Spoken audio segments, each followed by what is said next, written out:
Long ago is it since a picture like this would have been either abhorred or ridiculed. But today, the education of small children in methods of self-preservation is recognized as a humane proceeding. U.S. citizen returning to the United States in the previous 14 days will be subject to up to 14 days of mandatory quarantine. It's the Quarantine Call-In Show with Laura Grant, Kim DeShields, Timothy Lovett, and our special guest tonight, Pam Victor. Hey, welcome, Pam. Isn't that fancy? We're so fancy. Yeah, you guys are super fancy. Wow. I say out of all of us, you're the fanciest dressed, and you look lovely. Oh, thank you. This is not my usual quarantine outfit. I was actually at this is the first time I've been on a stage in 9 months, you guys. I was at the Shea Theater being an MC for an event that they're having there, and yeah, I got to wear shoes. That's amazing. That's right. That was tonight, right? But it's going to be today. Filmed another time, right? Or shown. It's going to be on January 8th and 9th. It's the Get Down Hometown Festival. It's a virtual music festival that's happening. Lake Street Dive is going to be there. All sorts of super cool stuff. So it's kind of just cool to be associated with. Very cool. What was that? I'm sorry, go ahead, Sam. What was that like? Was your face covered too, or how did that work? I know, no, Kim. Like I'm just like, what was I thinking? I've been so careful. We don't do our grocery shopping, okay? I have not seen anybody. We've been so careful. So it was very limited crew. There were it was in the Shea Theater, which is really huge. 6 of us in all. We were masked when we weren't on stage, but when we went onto stage separately, we took off our masks in order just to shoot our intros. But I was leaving and oh man, if I get it from that, I'm gonna be so pissed. But you know what? This is it. What a way. Okay, if I have to get sick, then I'd like to get sick doing what I love and supporting an important cause. So, but yeah, it was weird. It was super weird. I really hope you don't get sick. I'm not going to get sick. I'm not going to get sick. Good. Yeah. Says everyone. Exactly. Yeah, the people who are going to bar mitzvahs and French kissing each other and stuff. I'm not going to get sick. Oh, God. Oh my gosh. Oh All my that gosh. French kissing that happens at bar mitzvahs. No. A lot of French. I guess I don't know. Are they? Is there a lot? There's no French kissing. French ever. Kissing contest maybe or something? 0. I've been to many bar mitzvahs. There's no French kissing. No. Oh, I was I didn't see any at the one I was. I was bat mitzvahed. Nobody was getting Frenched at my bat mitzvah. Because you're 13, right? You're in front of your entire family, right? No, it was just a stupid joke. Oh, well. I mean, you're welcome. Thank you for having me here. We are so excited to put you here. Well, putting you here. The reason I said putting you here is because I'm actually putting all your links up as we talk, and I can't do 2 things at once. All right, but, so I got this. So one thing I do, I knew I had to get you on the show because with the community that you built, as far as Happier Valley, I mean, is amazing, and as far as it's you can't mention improv without you. Every time I've brought up improv, they Pam, do you know Pam? Everybody wants us to meet. I think we got to meet, shake hands when all this over. I think we got to shake hands publicly because everybody wants me and you to meet. We have to take a picture and put it on Facebook. Right. We've met. I know. It's you got to meet. I'm yeah, I met. So my question, I guess, is a little origin story question. How did that come about? How did you decide that you wanted to bring improv to the Valley, and did you know it was going to make this huge community? No, definitely didn't know that. All I knew is that this is where I chose to live. This is where I'm raising my kids. I was here. I always thought living in the Valley was my comedic albatross. Right there, I don't know, there's not a lot of improv. There hasn't been historically a lot of improv. There were the Village Idiots, and before them, Sleeveless Theater, amazing groups. Members of the Village Idiots were my teachers, and I just fell in love with it. Kathy McNally and Kelsey Flynn were my original teachers. I was mom, like going to the Big Y, and I saw a poster for their show, for their class, and I was like ripped off the little thing because it was back in those days. And I was like, I'm going to do this. And the minute I just remember that moment sitting in their class, and it was just like, oh, this is the thing you're put here to do. Like, I fell in love with it. And I think for many reasons, I've been thinking lately about belonging, because they say it's like that basic, like we all want a sense of belonging. And it wasn't until, and that word never really resonated with me, because I had this weird growing up. I went to different schools every year from 7th grade on until college, which were in different cities, different states, different countries. And no, my mom wasn't in the military. My mom was just crazy. So we just traveled a lot. And I never had a sense of belonging. Like I went to Smith, and that was some sense of belonging, but it wasn't until I got to improv and I was like, oh, this is why nobody really got me before. Like I was just so insufferable before I became a comedian because I didn't have a context. Yeah. And I was like, oh, I'm an improviser. That's why I act that way. Got it. And I love hanging out with improvisers because they're my people. And those are the only people that I feel a sense of belonging with. So I think that's where that aha came from. It's like, this is your place. And so I was like a dog with a bone. I could not get enough of improv. I just couldn't. And I went to Improv Boston to take classes, and I dreamed of like performing. And I booked a gig for a group that didn't exist at the Pelham Library. And then I went back to class and I was like, will you be in this gig that I just booked? Like, because I had taken 7 classes. I was pretty sure I knew everything I knew. I was ready. Right. So, and then these people, that was the original Ha Ha Sisterhood, like they agreed somehow to do this. And then I kept booking gigs. I was obsessed. I was obsessed. So I just kept doing it. And this is where I lived. Like I live here. I homeschool my kids here. I'm not going anywhere else. I would have loved to live in Boston. I would have loved to have taken a class at Improv Boston, gone through their levels, auditioned for them, and gotten cast on one of their shows. Like for so many years, I was just like, meh, why didn't that wasn't my place? And I kept getting the message from folks like, you got to just start it. If you want to do it, you just have to start it. And I'm like, I don't want to start it. I just want someone to cast me. Like, fine, I'll start this too. So long answer to your question, Tim. I just started it. Like that's how improv works. You just jump and then trust that you'll figure it out on the way down, as Tina Fey said. That's a Tina Fey quote. Like jump and figure it out on the way down, which comes from Del Close, who is one of the forefathers of improvisation. I just made it. I wanted to do it, so I did it. I mean, as a kid, were you interested in were you into Saturday Night Live and, the Groundlings and SCTV and all that stuff? Yes and no. I mean, I remember begging my parents to stay awake to watch SNL back in the day. I think I might have been 11 or 12 at the time. And then I kept falling asleep and it is crazy stuff. And I just didn't get half of it, but I loved comedy. Yeah. And I remember it was in my 2nd grade report card that I had this dry sense of humor, whatever that meant. And I thought that was dry. I'm moist. I mean, that's funny. But did I always want to be a comedian? No, I don't know. No, I don't think so. It would have been nice. What was your first thing? My first performance? Your first choice of careers. What were you my thinking? first choice of careers. I'm a teacher. I'm a born teacher. That's what I'm meant to be, and that's what I am more than anything else. I learned to read as soon as I learned to read. I turned around and taught my little brother how to read.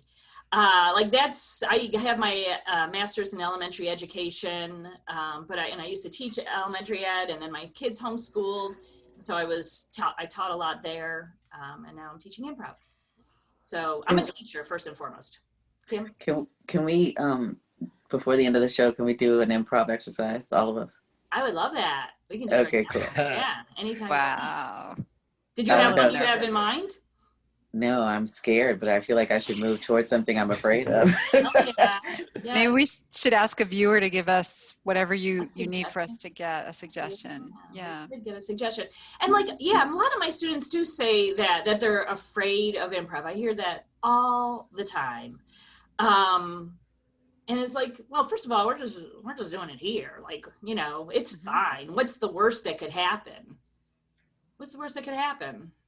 You could make a fool of yourself, but that's what we do, right? We get paid to do that. Good point. So yeah, you just jump out there. And the thing I love, one of the many things I love so much about improv is my job as an improviser. My number one job as an improviser is to be of service. Not to the funny, but to you, my scene partners. If my head's in the right place, it's about how can I be of service to you, my scene partners, and how can I be of service to the scene that we're in? That's my job. If I'm thinking about myself, my head's in the wrong place. And that's what I love about improv. It's a very, very selfless sport. Right. Don't they say like, I think, who was it? It might be Upright Citizens Brigade saying, don't think. I think that was their slogan for a while. Don't think. They have it on the wall. Don't think. Right. Yeah. Right.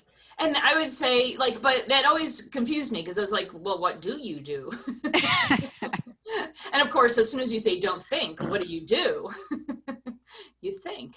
What do you do? So like, what do? You say, how can I be of service? Who needs me most is an exercise that I play a lot. And I yell at my students, who needs you most? Who needs you most? Like, how can you be most of service? How can you be most of service? Wow. I think we watch like Whose Line Is It? And that's like, yeah, it feels like impossible to be able to think that quickly on your feet, like, and that just is so intimidating, Mm-hmm. Yeah, but two things. One is that's a belief, not a fact, that it's impossible because you can think that quickly. Secondly, it's not as quick. It's not that quick. I don't have to. I'm a 54-year-old woman. My brain is not moving that fast, and I work primarily with middle-aged people. We just have to move a little bit faster than the audience, right? Maybe. Oh, yeah. Secondly, don't tell anyone, but they record a whole bunch and they edit them on Whose Line Is It Anyway. Oh. Right? Well, I will say that I came to your show. It's been a couple years ago, right? Like a Saturday night, I think I wandered in, and you guys did not edit because you were live. Yes. And I just remember sitting there going, I just love it. It's so fun, but there's no way I would ever like raise my hand. I would never go up there. It is quite a skill, I think. And it is a teachable skill. It's a learnable skill. I swear, like we say, no, everybody can improvise. I firmly believe everyone can improvise. Can everybody improvise like Wayne Brady?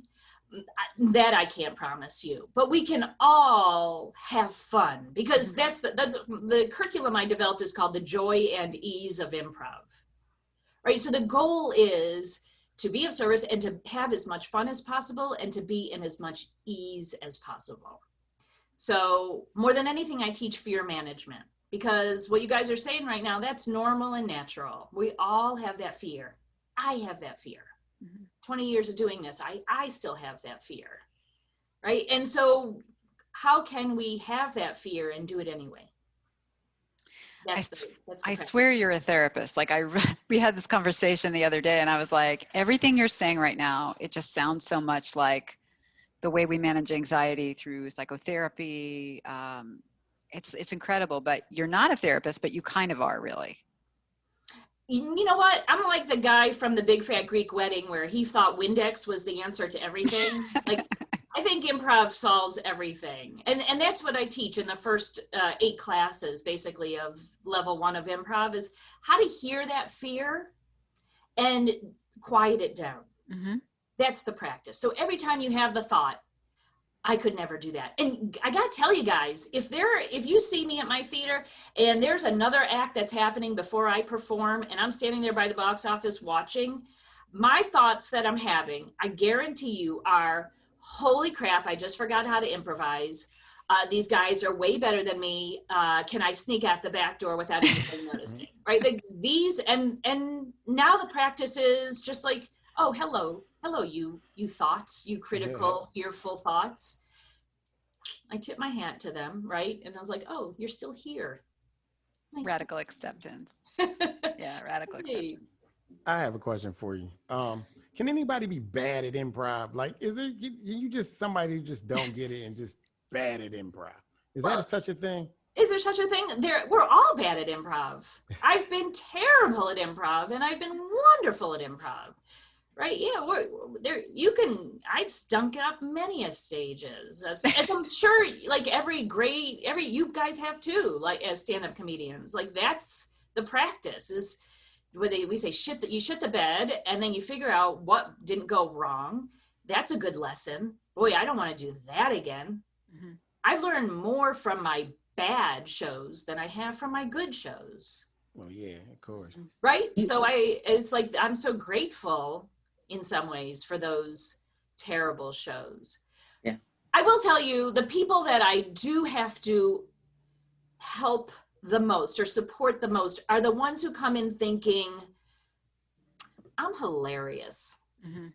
I should be up on your stage. And I'm like, shit, okay, this is gonna, okay. We'll it's fine. This is what we'll do now. But that is sometimes a little tricky to help them unlearn some of those skills. Would you say though, at least in stand-up, we have an element of stand-up that's we call like observational comedy. So it's not planned. You're just, in some cases it might be, but you're just, you're flowing. You're just going off the top of your head. And so is that sort of comparable to improv? Yes, 100%. Because what do you find people laugh at? I'm super curious. What do you guys as stand-up comedians find that people laugh at? Things they can relate to. Exactly. So I say, I don't teach people how to be funny. I teach them how to be themselves and trust that that's enough. Right? So that's what I mean by fear management. Like, I want to get that critical voice out of the way because that voice gets in the way of the comedy. How about just trusting that your weird ass self is exactly what this scene needs right now? Right? Or you're just as wonderful. Everybody's I find people hilarious when they're being themselves. Like that cracks me. I love curmudgeons. Like that just delights me. I love people when they're being so weird and they're like, oh my God. Like for me, like I can't stand, and this is gonna, the feeling of, my friends make fun of me all the time, a popsicle, your teeth on a wooden stick. Like that to me is like, right? That's my weirdness, right? So they have so much fun with that, right? That's just my weirdness. And that's like, you just laughed at that, right? No, because I understand that. Mm-hmm. Exactly. You relate to it. Like my hands on paper bags. I can't do that. Mm-hmm. I hate that at cardboard. Yeah, scratching a winter coat to me. Oh, Yeah. Damn, I have that same feeling about giving head. I'm like, Yeah. there she is. I'm Yeah. sorry, I went too far. Sorry. No, No such that's thing. what we need. Yep. I know it's going to be tough to improv with her, though. I'll tell you that right now. That's where you start. That's awesome. Oh, my gosh. You're right. 7 ways, and we play a game called 7 Things. Like you put a category, like seven things that you could. Here, well, this we'll do, Kim. So it'll be like, Tim, 7 things you could wear on your head that are not a hat. And the 2 rules are, nothing you can say is wrong. And the other rule is anything you say, we're going to think is the greatest thing ever. So, and the object is words out of mouth. So 7 things you can wear on your head that are not a hat. A wig.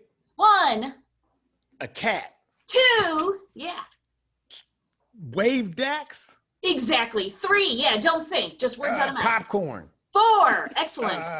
Socks. 5, A do-rag 6, and I don't know, a light bulb.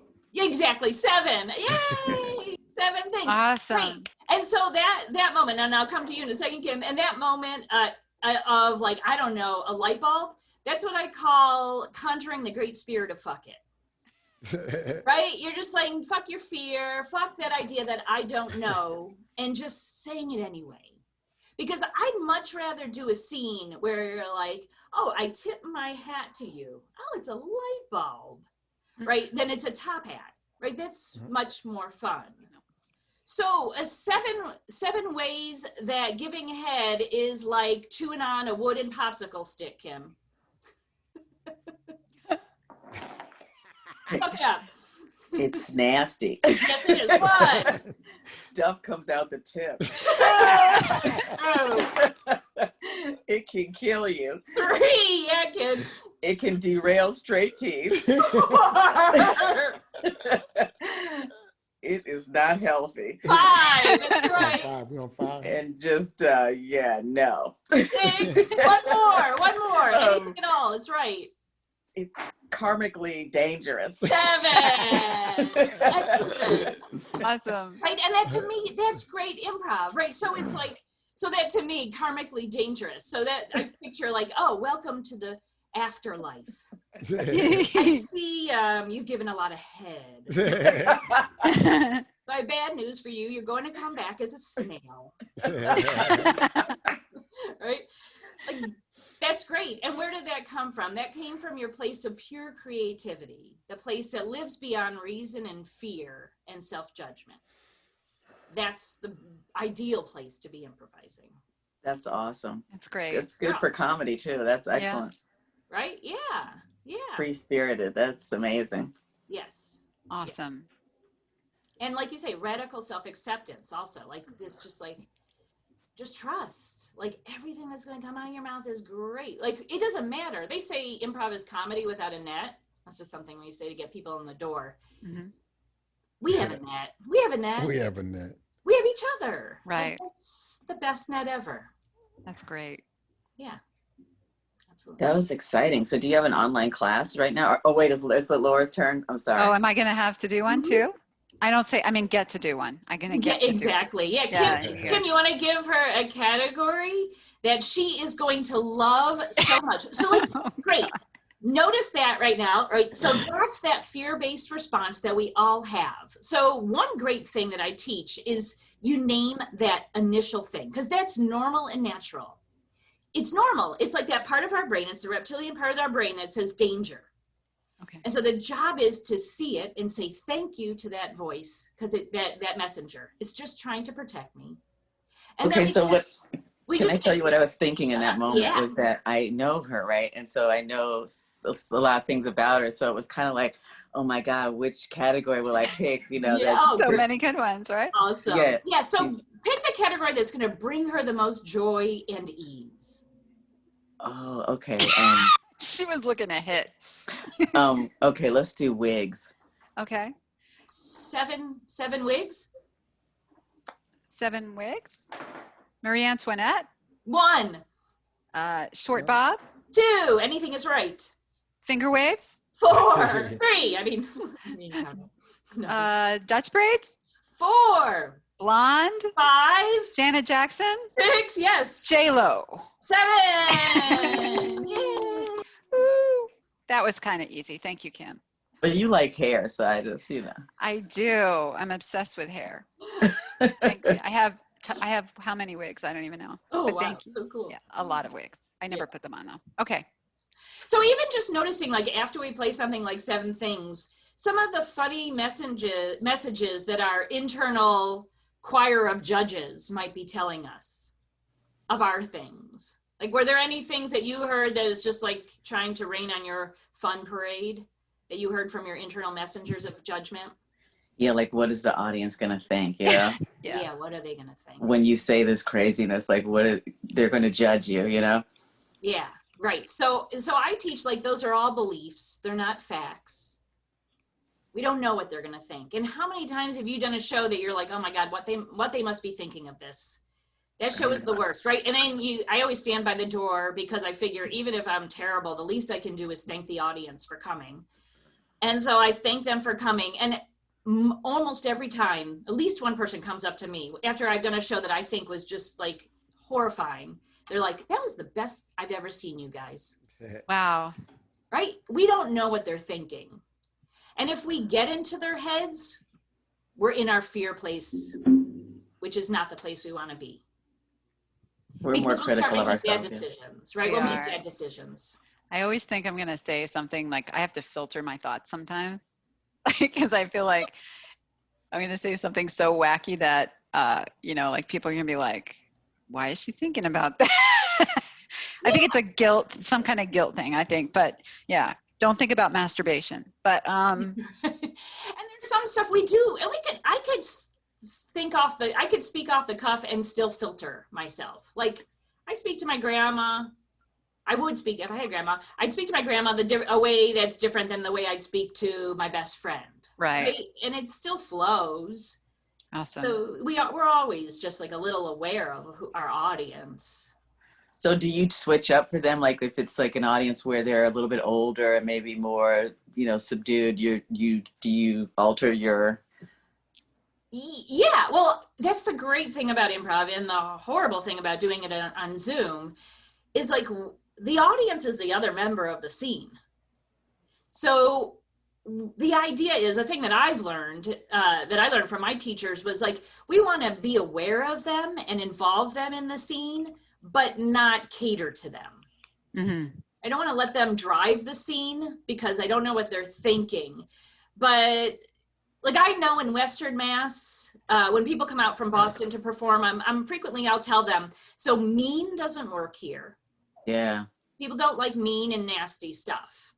And of course, like homophobia, racism, like things that are edgier that maybe used to work in a bigger city do not work here. Mm-hmm. So just That is be aware true. of that. Yeah. Yeah. So just, I mean, the idea is to have as much fun as possible. I want the audience to have fun, but I want to have as much fun as possible. And it's not fun if they're not with me on this journey. So I don't want to alienate them. They do like self-deprecating, but they don't like you making fun of other people. Like, Right. You have to keep it on Ain't yourself. that weird? You know what I'm saying? Yeah. Like they like you talking about yourself, but you say the same exact thing about somebody else, and they're like, no, that's too far. Mm-hmm. All of a sudden there's a protest. Yeah. Right. Well, and I know you guys know the idea of punching up versus punching down. Yeah. Yeah. Right. So sometimes it just feels more like punching down when you're making fun of somebody else. Yeah. Unless collectively everyone hates them. Like, it's like, Right. okay. Yeah. There's a couple of people, right? You know Yeah, what I, so- I always find difficult about improv is the fact that, I mean, like what you said, I feel like I'm forcing myself to find something funny to do or a way to act. You know what I mean? I feel like, and that's what I'm afraid of. Like, oh my God, I wasn't funny. That was so corny. Why I say that? You know what I mean? It's like that now people think I'm not funny, and Right. I guess that is what's hard for me to do. Like, hard for me as far as improv. Yeah, it is tricky. I mean, that's the tricky part about having stand-up comedians in my class, because you guys are trained to find the funny. And what I want you to do is find the fun, which is different. Because in improv, if it looks like we're seeking funny, it comes off as inauthentic. And True. nobody wants to see that. In stand-up too, though, it's the same. Yeah. There you Yeah. go. It feels desperate. You know what I mean? Right.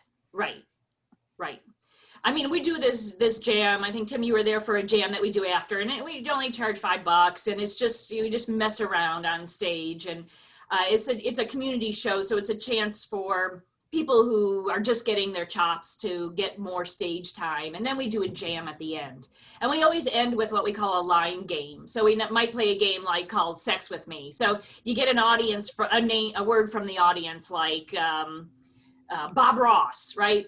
So you'd say Sex with Me is like Bob Ross, it's got a fro, or whatever it is. You're just, in this case, this game is about trying to be funny, but I always play it because I'm terrible at jokes. I'm very, very bad. My family makes fun of me all the time about how completely terrible I am at making jokes. So I love playing that game because I run up because I want to demonstrate, I want to model for my students. Like, let's watch Pam screw it up. And it's just about like selling it, you know, Sex with Me is like Bob Ross, you know, full of pretty little trees. You laughed. What, that didn't make sense, you guys. So, but it's just like, we get so many points as improvisers for just making it up, for just trying. Whereas if I was like, oh, here's my stand up, my 5 minutes all about how Sex with Me is like Bob Ross, that wouldn't be funny. Right. But because I'm making it up, it's funnier. Because I get So is it the delivery of it, or just the free, you know, the being uninhibited, like what, or is it a combination? I think it's a combination of it, and also knowing that I'm making it up. Okay. So you're like, oh my God, that must be so scary. So wow, look at that. So you're already like, the audience is on our side. We have such a great advantage to stand-up comedians, because stand-up comedy, the audience is like, go ahead, make me. Yep. Yeah. And in an improv show, the audience is like, whoa, you guys just got up on stage. You already have my vote. So I think there's that part of it. They also love the confidences work, because when I've played that game and I haven't felt confident, so I want them to feel like, you know what, even if I mess up, I'm fine with it. Because I've had people come say to me, they don't come to improv shows because they just feel so uncomfortable for us. And I don't want them to have an excuse to feel that way. So just selling it. Fascinating. Okay, I know all of you have had Sex with Me is like Bob Ross joke. That's all I can think about right I want now. to tell you that Daniel Miles Rivera just sent us a message saying, I won a free beer after dropping a Sex with Me joke at the end of open mic at Bishop's one night. Tim, do you remember? Awesome. Tim, do you remember? Yes, I will hook that up. How it goes, Sex with Me is like Bob Ross because this is your happy place. That's so good. That's really good. What's yours, Kim? God, I wasn't even gonna say Bob Ross. It's so terrible. Sex with Me is like Bob Ross. You just have to put a lot of thick white stuff on it. So gross. He crimes his canvases. I always say it's only a good joke if you have to explain it. That's hilarious. So Sex with Me is like, oh my God. Sex with Me is like Bob Ross painting with his eyes closed. I don't even know. Okay, Sex with Me is like Bob Ross because it's very friendly, but also very slow. You might fall asleep and change the channel. I don't know. Pretty bad. I don't see it. I did a bad one. See? It's good. Oh, well, is it bad? I don't know. I don't know. That's the thing. That's what this other comedian said we had on the show, which I thought was great. He's like, you make the decision whether you're bombing or not. The audience That's doesn't, right.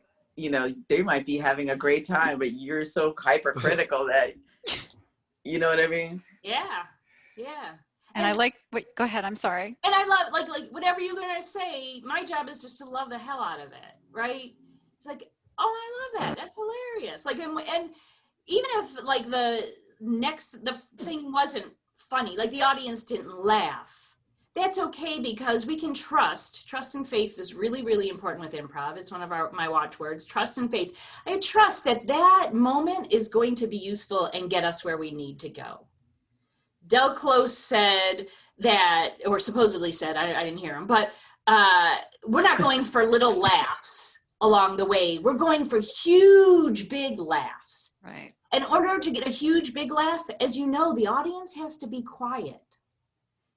All that tension has to build up in order to have a huge laugh, right? So, like, let's just trust that these moments right now are just leading and in building that tension, and everything that is said is going to be useful.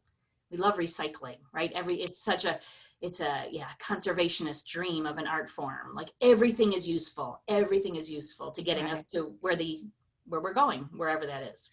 Do you ever find yourself repeating the same thing over and over again? Like in talking about reusing, do you ever find yourself like on a rut, like you're just saying the same thing every single time? Tim hated what I was saying so much. He No, no. You walked He's- away.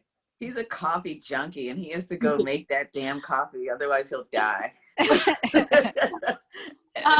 I find myself doing the same thing over and over? I try not to, or I could switch it up a little. I don't, because every moment is different.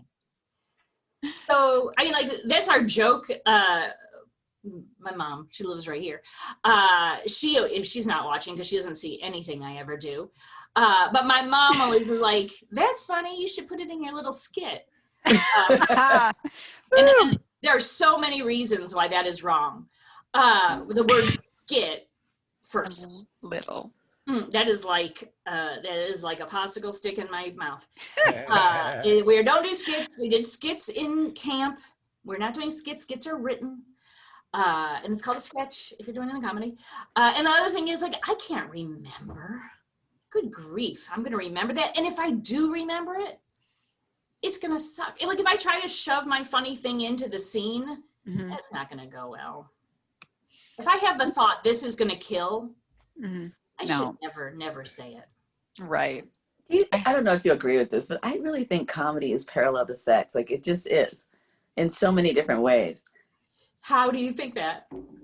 I just feel like, just like what you said, there's like, you build to a moment. And so, you're working and you're thinking of other people and you're working. And The theme here. We back on the blowjobs again. yeah, you're grasping everything to try to get this climax. Like, you know Oh, what I mean? dicks. Wait, who are you hanging out with? Oh, jeez. Tim's like, I need some more coffee. Well, it's like anything that you're in the moment, right? It's like anything that you're in the moment, that it's like your job is to just be there, being of service, right? Yeah, I guess it is like sex, or like painting, or like tennis, or like whatever, music, right? Being in the moment and just using what you have. Yeah. It's all this. Maybe intimacy or vulnerability, because I think going on stage and telling jokes, or if you're a good comic, or doing improv, it would seem like you're kind of being real. Like with improv, you have to be real, but I mean, like, the funniest comics that I've ever seen are the ones who tell the truth, Yes. about themselves and what their world is. Yeah, I spent years, and I think I'm still in some ways exploring the role of vulnerability in improv. This fascinates me. Yeah. Yeah. Oh, I have some more Sex With Me is Like Bob Ross's from our viewers. You want to hear them? Yes. Okay, Will Stein has a few here. He put Sex With Me is like Joe Biden. Joe Biden. That's not the. Okay. Yeah. Lots of gibberish. Yeah, I guess he gave us a different one. Oh, they're all different. Oh, only. She's a bobblehead. Let's see. Sex With Me is like Joe Biden. Lots of gibberish, and we might die halfway through. Ooh. Oh God, that was dark. Sex With Me is like noodles. If it's not wet enough, it all sticks together. You need a lot of grease, especially for us menopausal women. Yep. I guess. So Mr. Rivera said, Sex With Me is like Bob Ross because I'm usually alone, slapping the devil out of it. Yeah. Okay. My head's gonna That's what he says when he cleans his brushes. You gotta slap the devil out slap of the it. devil out of it. Whew. That's funny. Yes. Oh my gosh. So to answer a question you asked a while ago, Kim, I'm not teaching improv online right now. Bummer. Yeah, well, a couple reasons. One, well, there are a lot of reasons. Like financially, it's just really tricky because I would only want 8 people in the class, and that's kind of tricky. We may do it. I have done it. It's not that much fun. Sex With Me is like that. Yeah. I've done it. I'm doing it. It's not that much fun. It's because we're not in person. It feels so effortful. Improvisation is such an in-person sport. And I would do it. It's just not the same. As long as you're not expecting it to be it's okay. But I am teaching, my pandemic pivot has been, I'm teaching happiness, resilience, and self-care tools. So I'm teaching Oh. something called Resilience Training Through Joy, the 30-day happiness experiment. And we do improv in it because play is one of our happiness habits. So I'll go through 11 happiness and resilience habits with folks, and then they'll take one or two of them to do every day for 30 days. And I give them all sorts of support. And play more is one of it because that's really important. That's a happiness habit. All of them are based in science or evidence that has proven that those things, those habits, those practices support resilience and happiness. So, and some of them are super simple, like 5 good breaths. So just take 5 good breaths every day, right? Oh, that's or awesome. write a thank you note to somebody different every Wow. single day for 30 days. And then I give online presentations. Everything's always interactive because that's more fun for me. If people want to join, they don't have to come to anything. But if they want to join, I'll teach some accountability tools and some tools to make sure you do it every day. I teach some mindsets, what I call happiness and resilience mindsets, that help support your happiness experiment. So this idea of quieting the inner critic, that's one of our resilience habits. Wow. So that is fun online for me because it's like I could do an interactive keynote. We can talk like this. We can have one-on-one sessions. So I'm the happiness coach. So they have one-on-one meetings with me about their experiment, and then I can help them find more joy and ease with it. So that's what I'm doing these days. That I just- sounds fun. It is. I fun. love this It is. idea about like teaching happiness, encouraging happiness, and sort of getting us to the habit of playing. And I just think that's such a great idea and so needed. And it's deep happiness. It's not like ha ha ha happiness. It's like deep and lasting happiness and resilience and self-care skills. So it's like a gratitude practice or what I call positivity blueberries. And so at the end of the day, you'd write down 3 positive things that happened that day. And you do that every single day for 30 days. And I call them positivity blueberries because I feel like if you've ever gone blueberry picking, you walk up and like the bush is just like, oh, there are no blueberries. Everybody picked all the good ones.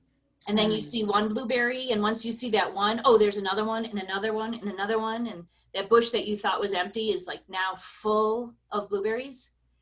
I think positivity is the same way. If we're looking for positive, we will find examples for it. Our brains are trained to look for negative. We have negativity bias. That's normal and natural and also helps us to keep us safe. Mm-hmm. But it's that muscle is a little too strong. So you could spend every day for 30 days working out your positivity muscle. Yeah. And once we do that, we develop this habit. So if we start looking for positive, then the cool thing is after I do that for 30 days, I don't have to keep doing it. But I could know that I know for a fact that this moment right here, right now is going to be one of the most positive parts of my day. Like I'm digging it.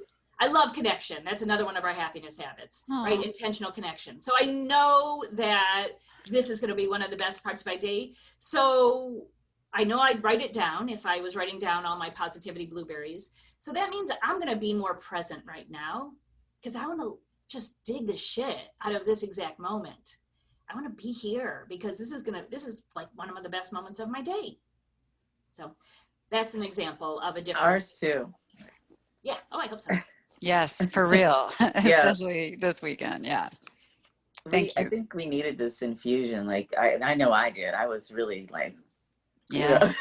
So this is awesome. Like I want to take your class and I really want to be involved in your improv class too. But so when you get back to that, I please would love to know.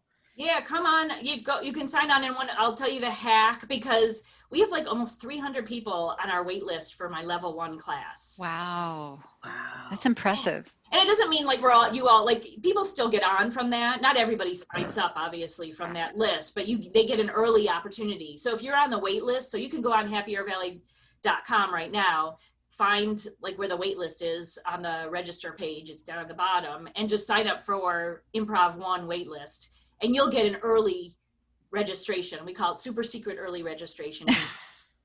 So we'll send it to you either early and then you have a chance to sign up before it even comes out in the newsletter. The other thing I wanted to mention in the happiness experiment is that we're also offering a BIPOC reparations pricing.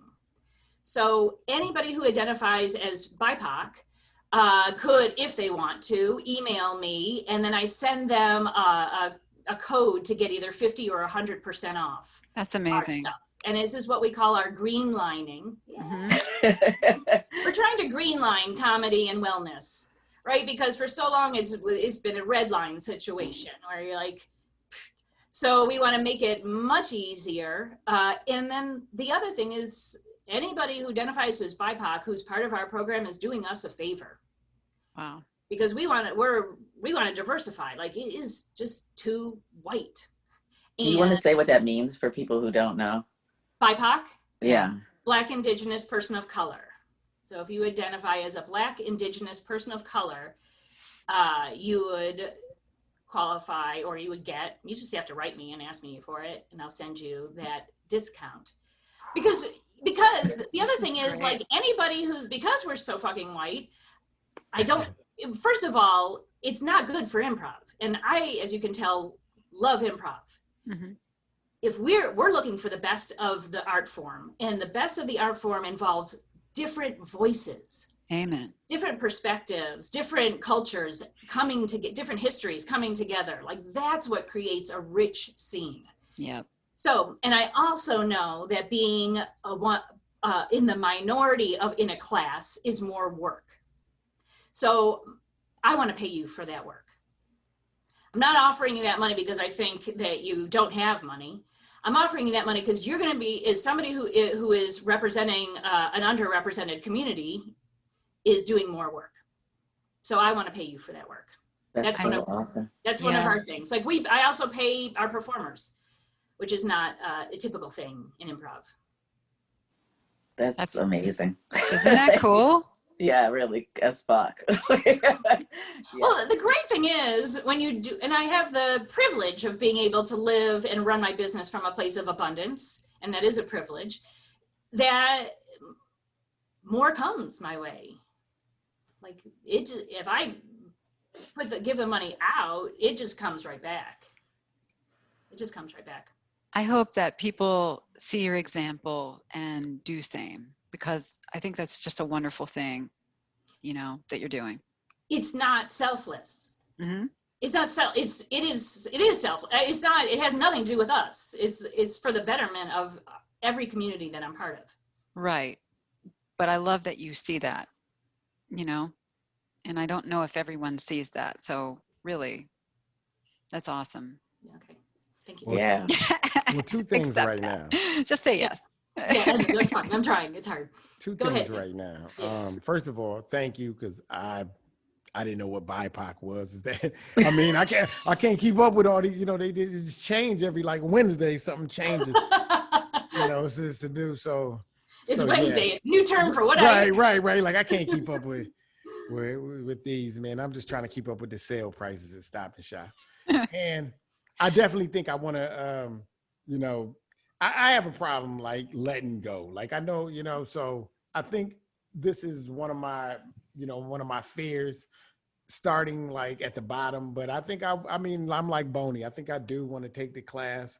I think it will help me with like stage presence and just letting go, just being funny off the rip. Not, usually I have like a set of responses. I know, like if you say A, I'm gonna say B. I can say A, B, or C. If you say C, I can say D, D, or 1, 2, 3. You know what I mean? It's just like a choose your own adventure book.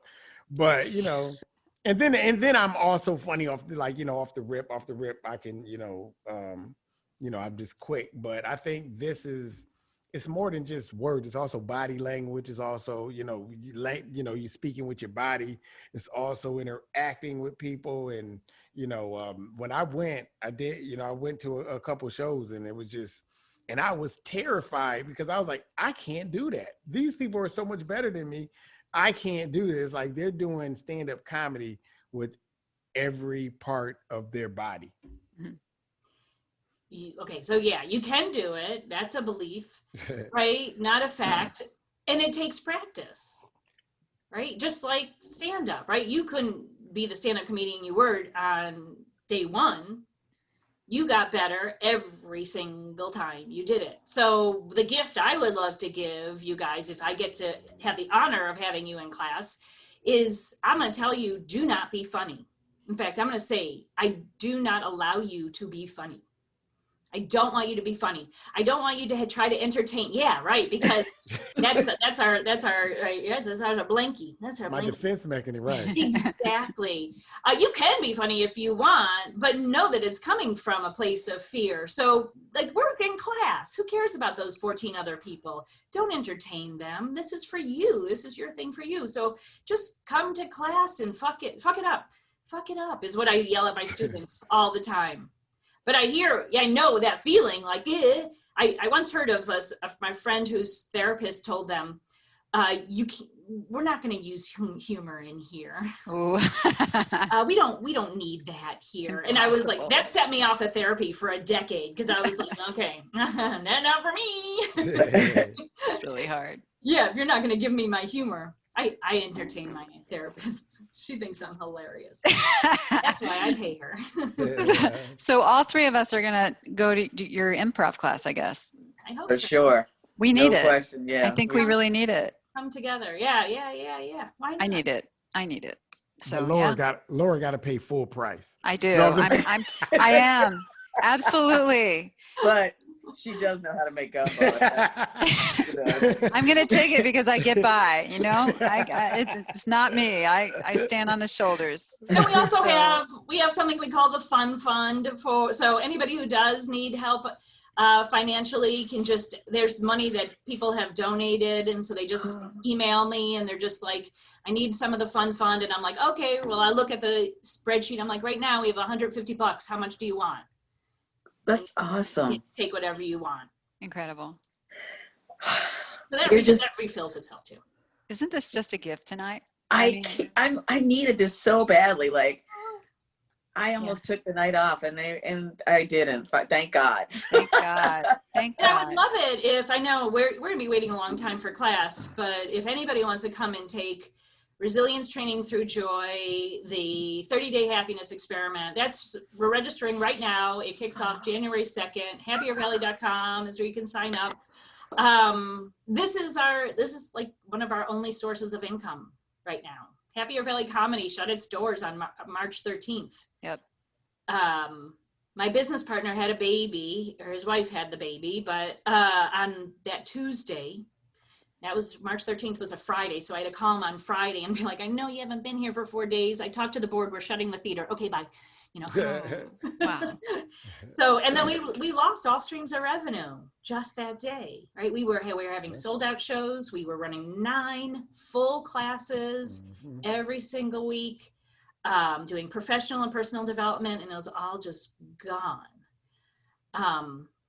And that sucked. And things were going really well financially too. We both got. But saying that's what I'm talking about. That was amazing. Like, it was like, I thought I was gonna walk in. I'm like, but I'm Tim. I thought I was gonna walk in like a VIP, but it was like all those shows were sold out. I couldn't get in. I was waiting at the door. She needed a bouncer at the door. I couldn't get past the velvet rope. But all those shows were sold out. That's what I'm saying. That community was amazing. And I think that should not be understated, that, what the people that love, Happier Valley, is amazing. You know what I'm saying? Because it's a community where we have each other's back. Like, that's my job, is to have your back. And and to connect, like I was saying, I just love connection.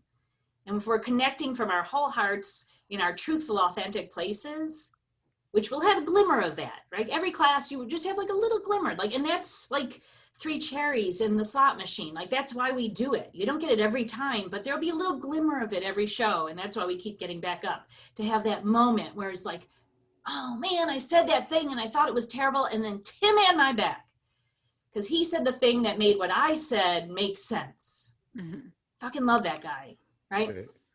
Right. And that's the community that we get to be a part of. And it is a lovely thing, because those people don't go anywhere. because it's addictive. You keep coming back. And like I said, when I was first starting out, all I wanted to be is part of Improv Boston, or I went to Chicago and studied, and all I wanted to do was move to Chicago. Like I couldn't even say the word Chicago for a period. My husband's like, you have to stop crying when people say Chicago. It's gross, right? And then, so I thought, like, because why? We're here in the Valley. There's no improv. There's just not enough improv for me. There's not a scene. But that's ended up being my gift as a business model, because people here aren't interested in getting up on stage anytime soon. Most of my students, they're doing it because it just feels so damn good. They say they do it because it's cheaper than therapy. That's right. It is actually. So like the people who were in my first class in 2012 or whenever it was, I'd say 80% of them are still either students, cast members, or Wow. regular audience members. Wow. 12 people. That's awesome. One of your students, and I believe it was one of your students, her name is Peggy. Yeah, Peg, she's hilarious. But she came to Bishops and I've been going to Bishops for a long time. She got a freaking standing ovation. That's her first time Wow. out the gate telling her jokes. Like it was kind of like a Wow. story, but we couldn't get her back after that because she wanted to go out with a bang. Like she was like, Yeah, and Peggy's in her 70s, right? She's an amazing person. Peggy was in my first ever improv class when I was taking improv with Kelsey and Kathy McNally. And now she's a student and a regular, like she sits in the front row all the time. Peggy's hilarious. She sits in the front row and she talks to us like we're in her living room. So, she'll just like be telling us that, like, you missed that thing. I was like, okay, thanks, Peggy. Yeah, she's really cool. Really, really cool. She's on my tennis team. Oh, She's amazing. Peggy's Yeah, really. And so when she ever said that she told jokes, I was like, oh my God, you have to come to Bishops. And when I tell you, like, nobody has ever gotten a standing ovation in Bishops, in the Right. history of Bishops. So that was pretty awesome. And she was telling stories about her life, right? No, I think she had this thing prepared, and I want to say it was about a vegetable.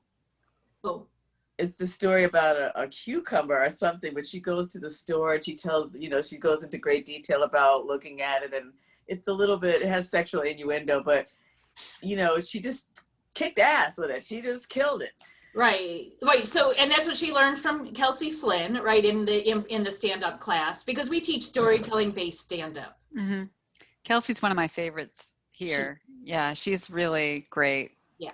I was just with her today. Yeah, she's amazing. She also was on she actually was on one of our shows on Comedy is a Weapon show. Yep. Stand-up. It was funny because her car looks just like mine, and I had to run to my car to get something. And I sat in the car and I looked in the road like, why is there a baby seat in my car? Keisha, yeah, I told you that kid ain't mine. But she's awesome. I actually wanted to put her on our comedy cause, our fundraiser we do every year at the Academy of Music. Yeah. But of course, COVID said we can't do it this year. So Yeah. but actually I did want her to be a performer on that show because I think she's great. She terrifies me too. I'm like, I can't follow that. She's hilarious. Yeah. That's a belief. Yeah, and I love that she says that. might be true, might not. We don't know. But it's like, when we're developing our stand-up curriculum and trying to make it particular to Happier Valley Comedy, because it's a very special way of seeing comedy. It's like, we really thought it was important. You don't have to tell personal stories, but that's really where that's how she's teaching it, of like truth in comedy, right? So you're like, come in, you're funny with your story if you're telling your true story. And how can you find the humor in your true story? Yeah. That's what we're trying for. I also liked it because she taught me something about Northampton that I wasn't aware of. Because wasn't it that the night she said, Northampton is called Lesbianville? Yeah.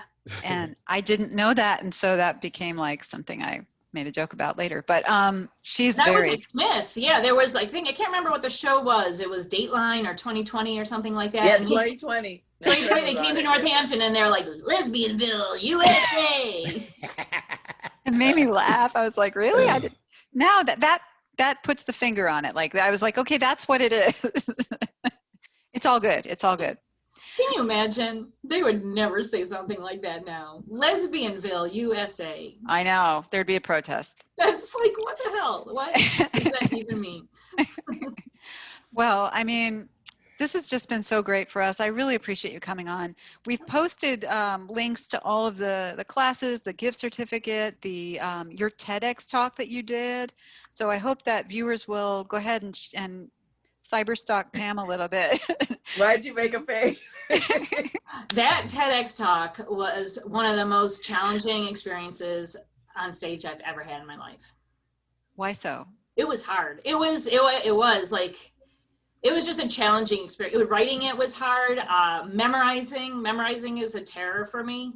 Oh, yeah. Ugh. Yeah, right. And so, and so I had all these beliefs that, like, as a menopausal woman, my memory is not the same as it used to be, and I'm gonna get up there and like, and I started memorizing it 2 months before, and I had recorded it. It was going in the shower. Every time I took a walk the dog, I was playing it. Every time I took a drive in the car, I was trying to do the talk. Got up there the day before as we're doing our dress rehearsal, and I just blanked. I had that horrible, horrible feeling. Oh, That's such a bad feeling. It is. It is. It is like it's like thinking about the lyrics of a song you're singing, and then you can't. Can't do it. And they wouldn't let us have cheat sheets. They wouldn't let us like have any support. I couldn't even bring a drink of water on stage. So, yeah.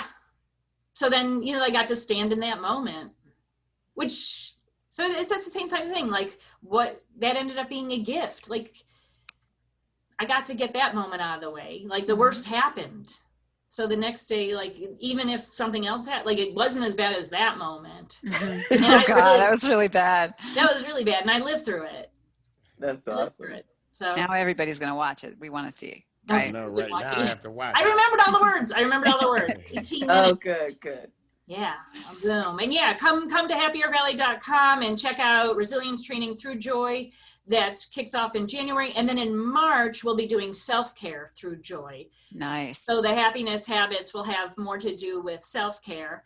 And we'll be doing those every day. If you have 2 minutes a day, you have enough time to do this program. That's great. That's all it really takes. If you want to do everything, go in for all of it, great. If you just want to watch the video and do it on your own, you could do that too. It's all recorded as well. And then, yeah, like you said, Laura, you can buy gift certificates. So what would be better than the gift of happiness for something special in your life? And we're doing a giveaway. So there's also on our page a contest. So you can join the contest and win a free spot in the next happiness experiment. That's awesome. And, just don't be dissuaded by the waiting list for improv classes. Please join. We're going to all be there at some point. So join, do it with us. And the cool thing about the online stuff is it's unlimited. Like I could bring 100 people through that program. Yeah. And I should just mention that we're also doing one thing that actually hasn't dried up is our professional and personal development program. Right. So I've been doing I go into companies, businesses, and organizations and teach communication, collaboration, creative thinking, innovative thinking, team building, stuff like that. God, we might need that. I know. Yeah, we need that. We might need that. Yeah. Does that come with boxing gloves? Don't like to fight. Don't like to fight. Yeah. No fighting. Yeah. So, and I've been able to parlay that or transition that to online. And again, that was total. I didn't know I could do it online, but I had booked a gig when COVID happened for a keynote address for the Nerd Summit. And that was supposed to be the week after COVID hit. And they're like, can you still do it online? And my head said no, but my mouth said yes. Wow. Sex with me. It's like, yeah. You did that thing. Yeah. I did that thing. And so I figured out how to do it online using breakout rooms and slides and stuff like that. That's awesome. Yeah. You mess it up, right? You mess it up and then you figure it out, what you learn from it. And every time it doesn't go so well is another bunch of lessons. Yeah. Wow. Well, is there anything else before I reluctantly say goodnight? I don't know, support comedy, folks. Get out there, you know, Support like live comedy. support live comedy, support online comedy, support your theater, support your local nonprofit. Improv theaters are closing every single week. The big guys are closing. Improv Boston closed its door permanently. IO Theater, which is like my heart home in Chicago, closed its door. Second City is for sale. Wow. Oh God. Yeah. So we're not going out of business, Happier Valley Comedy. We are not. We're going to be in business, but shit, it's going to be a year. Like, I don't think we're going to have shows. It's going to be a really long time. Yeah. So any way you can support any comedian, nonprofit, arts organization means so much. So go ahead and if you can just throw a couple dollars at the end of the year towards your favorite arts organization. Believe me, they desperately need it. That's a great, you're just so giving and lovely. Thank you so much for being with us, Pam Victor. This was show number 40 since March, show number 40.